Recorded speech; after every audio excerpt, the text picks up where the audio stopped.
Thank you. سپاسگزارم. سپاس.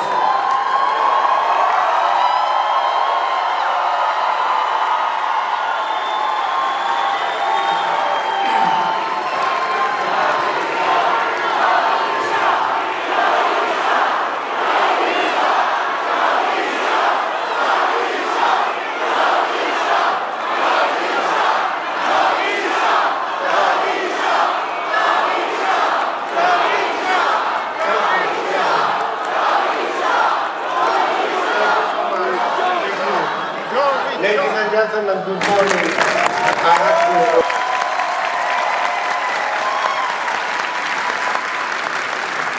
When I speak of these heroes, as they come off the streets from protests, or as they prepare for the final battle, they often ask me, tell the world we are not just fighting for ourselves, we are fighting for them too.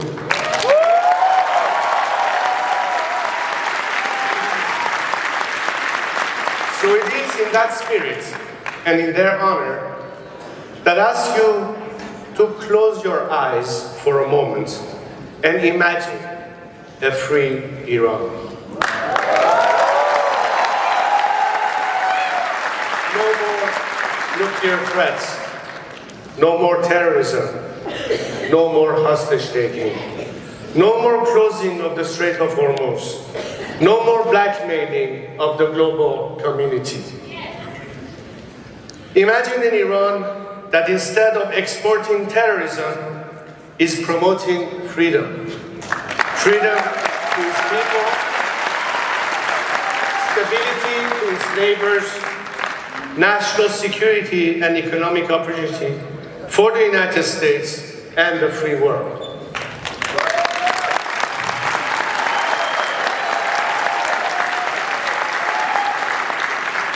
Can you imagine Iran going from death to America to God bless America?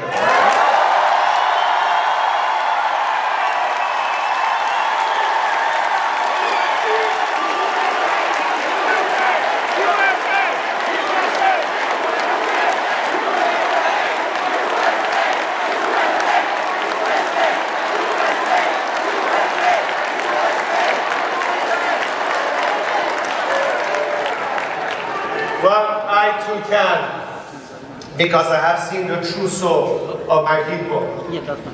Let's remember, on 9/11, one of America's darkest hours, when your enemies, and even some who claimed to be your friends, celebrated those horrific attacks, the Iranian people did something the world wasn't supposed to see. They risked their lives to hold candlelight vigils in the heart of Tehran.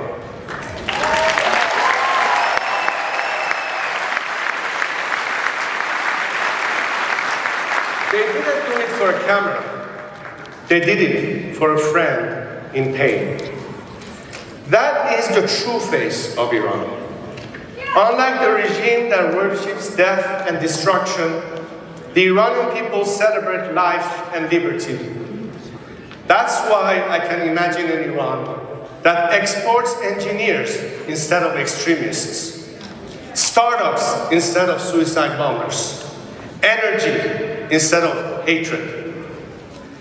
I can imagine a Middle East where Iran is no longer a source of chaos, but an anchor of stability.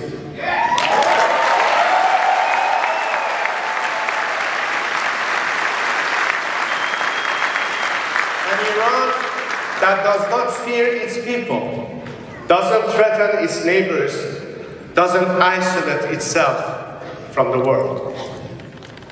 Imagining this is not difficult, because this is exactly what Iran once was and what it can be again.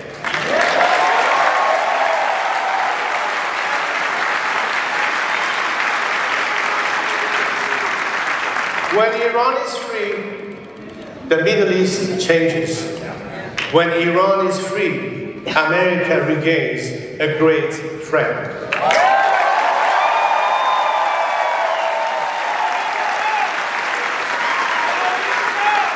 A free Iran represents the single largest untapped economic opportunity of the 21st century. A nation of 93 million people, highly educated, entrepreneurial, and pro-West, finally unleashed. Over the next decade alone, a strategic U.S.-Iran partnership could generate more than $1 trillion for the American economy.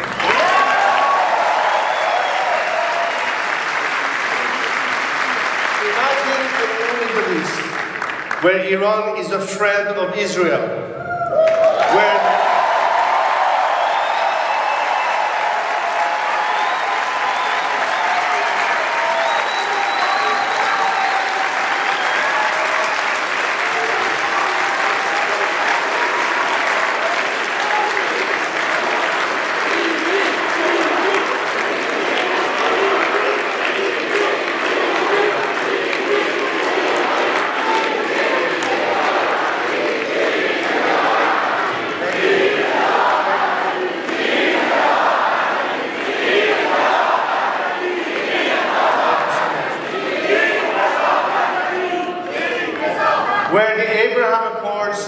extended into the Cyrus Accord. For Cyrus the Great, the Iranian king who issued the first charter of human rights and whose vision of religious tolerance inspired Thomas Jefferson. Today, the Islamic Republic tramples upon Iran's millennium-old legacy of tolerance for religious minorities and wages war on them.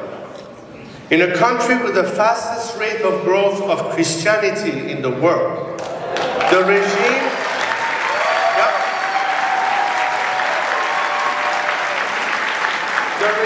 and its IRGC stormed into and ransacked underground house churches, detain and torture pastors, and persecute and execute evangelists and Christian converts. This is the Islamic Republic. Not the true Iran, not the vision we have for the future. Under this vision, Iran, the United States, Israel, and our Arab neighbors are bound together in peace and prosperity rather than conflict and terror.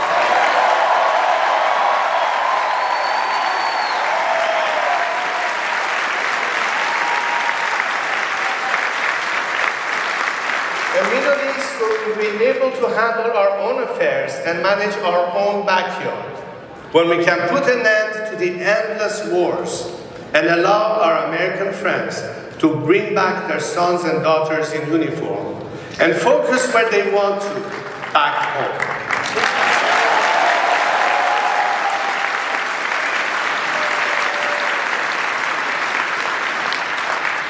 A free Iran is not a fantasy. The free Iran is within reach right now. But as we all know, freedom never comes free. My compatriots have shown this. They are not asking for a handout, and they do not expect their freedom to be handed to them on a silver platter.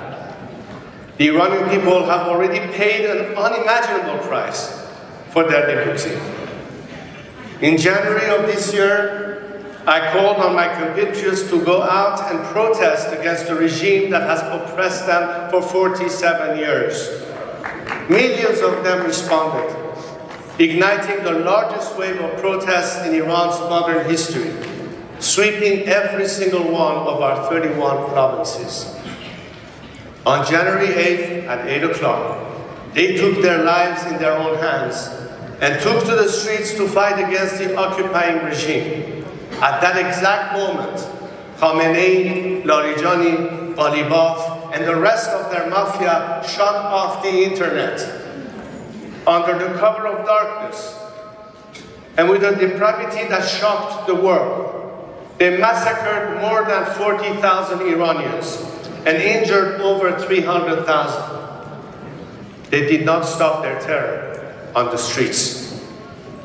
Wounded protesters were hunted down in hospital beds and shot in cold blood.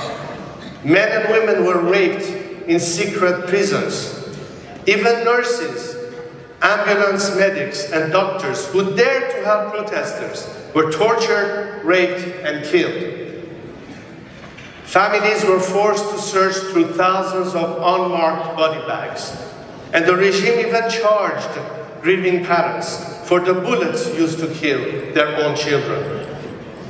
To this day, mothers still search for their sons, and daughters still ask where their fathers will come home.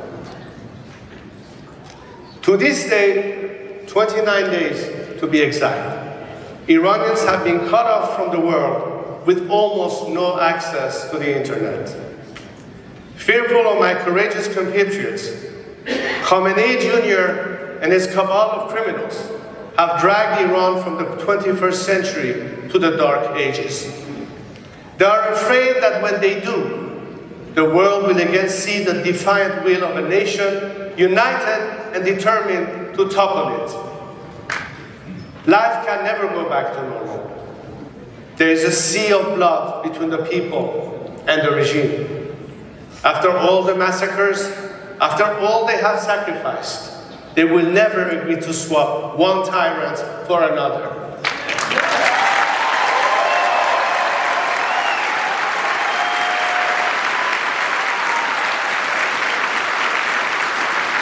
And another anti-American tyrant will not serve American interests either.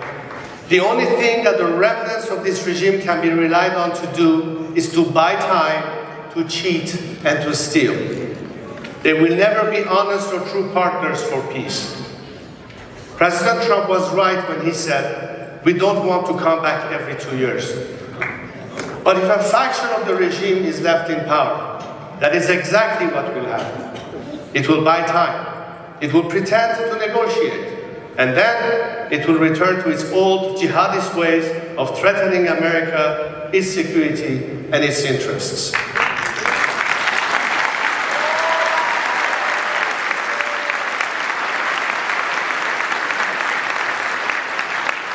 They might promise a short period of artificial calm, but it would inevitably be followed by the same terrorism, the same nuclear blackmail, and the same cries of death to America.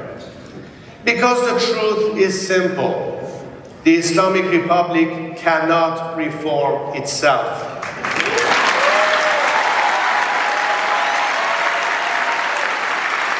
You cannot reform a snake. Venom is in its DNA.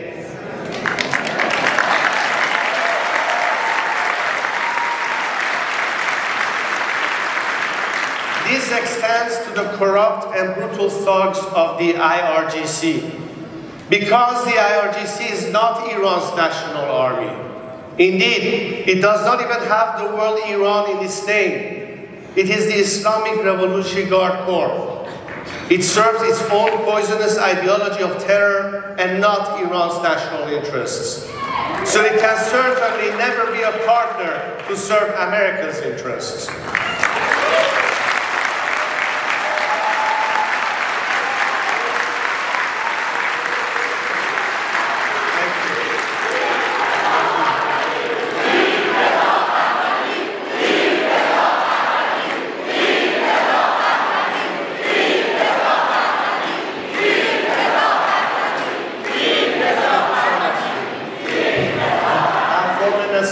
Halfway through my speech. The only path to lasting peace and stability runs through a clean break with this regime. For the first time in 47 years, President Trump's strategy has given us a real chance to achieve that outcome.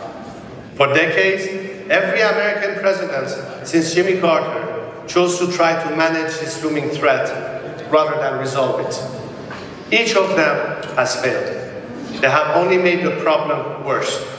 The result has been more dead Iranians and more dead Americans. So the mullahs operated on the assumption that America didn't have the stomach to confront them decisively. That assumption began to collapse when President Trump ordered the strike on Qasem Soleimani.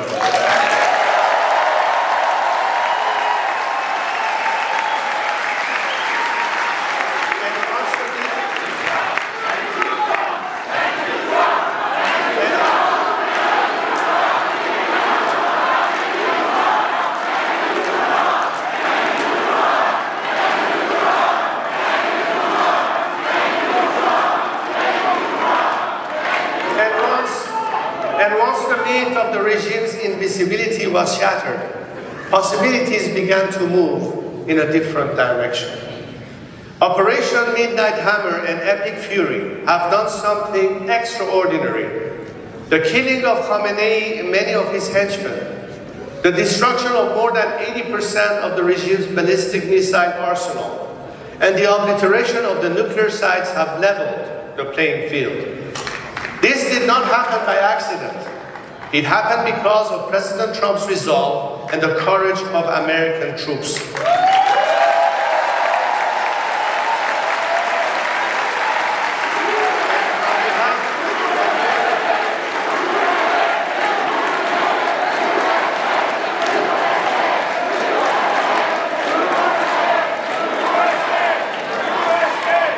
And on behalf of millions of Iranians, we thank them.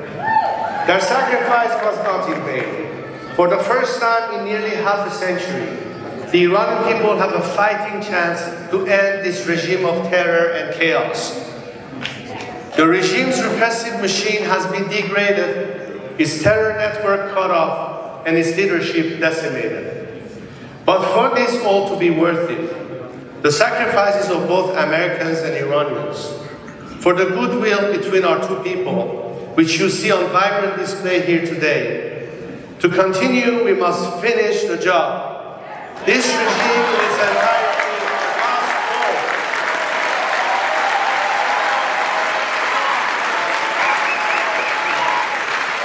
If we do not finish the job and leave a rump of the regime in place, the threat posed by this Islamic Republic will not be solved. It will only be made worse. Those who have spent 47 years sowing chaos cannot be trusted to bring about stability. Terrorists cannot be trusted to bring peace. If they are left in place, they will bring only more of the instability, chaos, and destruction they have brought for 47 years. They are not pragmatists. They are thugs. They are not deal makers. They are agents of chaos. But the other path, the path which finishes the job once and for all, will leave a legacy of peace and prosperity that historians and scriptwriters could only dream of. That legacy will belong to the heroic people of Iran and to the only president of the United States who had the courage and the character to see this mission through.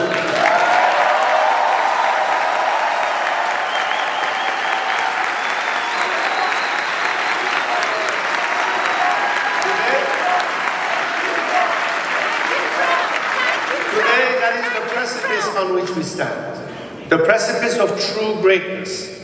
Iranians are ready to play their part.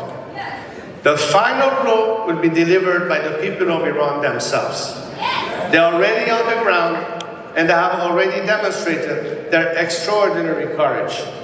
They are ready to fight again, but they must be given the chance to do so. As President Trump, Prime Minister Netanyahu, and myself have urged, they are taking shelter while the bombs are falling.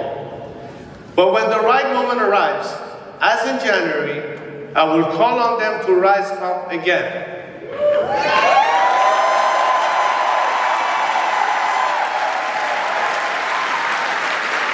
And when they do, I have no doubt they will put an end to the dark chapter of the Islamic Republic once and for all, and reclaim their homeland, their dignity, and their future.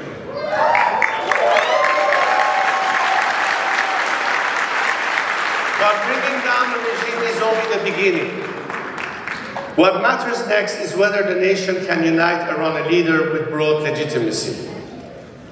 Across Iran and throughout the diaspora, millions of Iranians have called on me to lead the transition to democracy.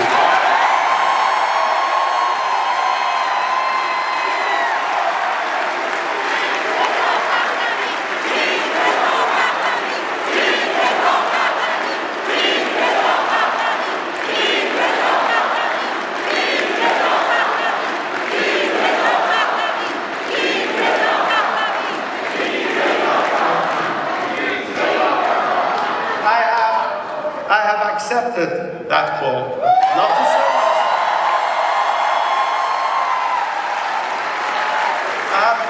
that call not to serve myself, but to serve my nation and my people. In recent years, I have unified a broad coalition of dissidents, Republicans and monarchists, left and right, men and women of all ages, religions, and ethnicities. Even people who were former political opponents have joined the movement to free Iran under my leadership.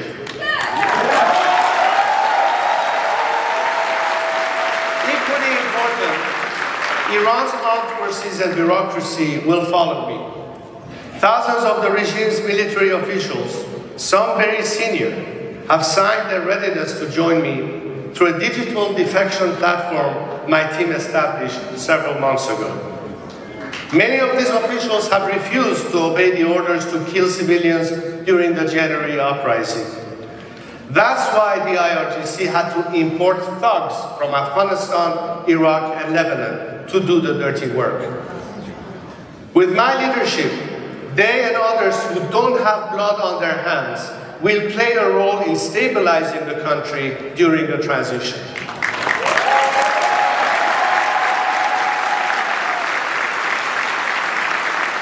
Iran is not Iraq. We will not repeat the catastrophic mistake of de-Baathification. There will be no dissolution of bureaucratic institutions, no power vacuum, no chaos.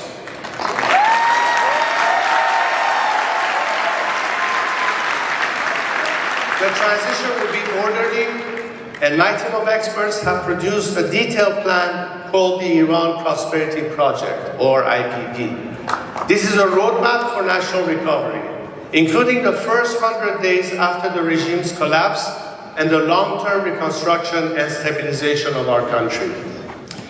What we ask of America now is simple: stay the course. Do not throw this crumbling regime a lifeline. Pave the way for the Iranian people to finish the job.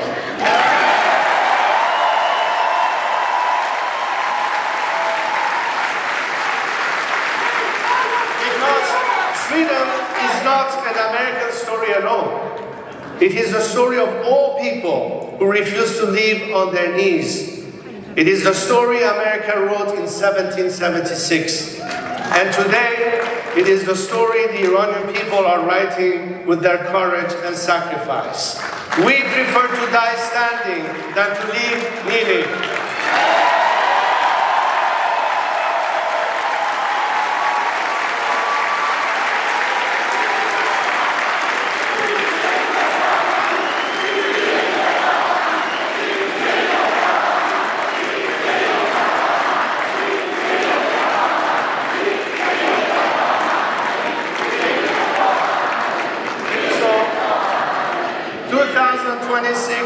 Marks the 250th birthday of the United States. It is my hope and my belief that history will also remember 2026 as the year of Iran's rebirth.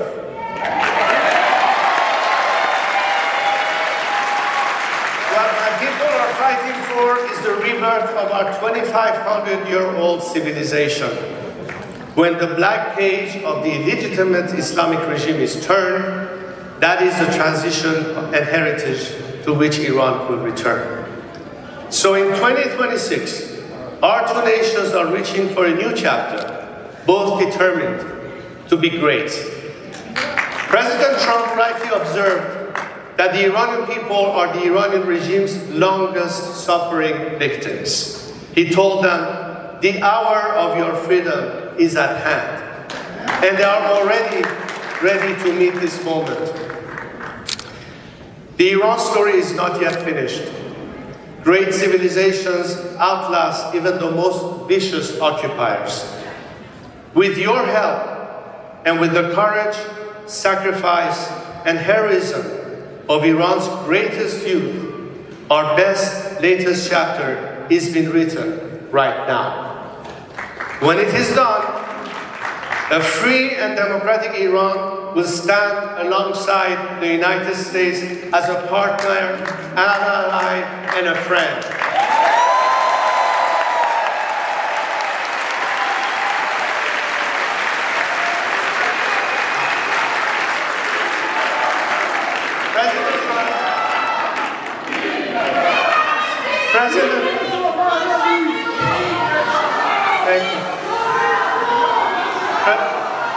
President Trump is making America great again. I intend to make Iran great again.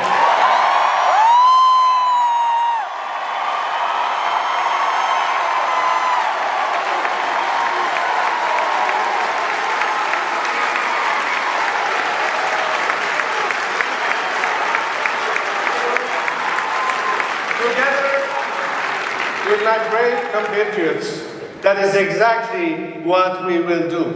Thank you. God bless America and long live Iran.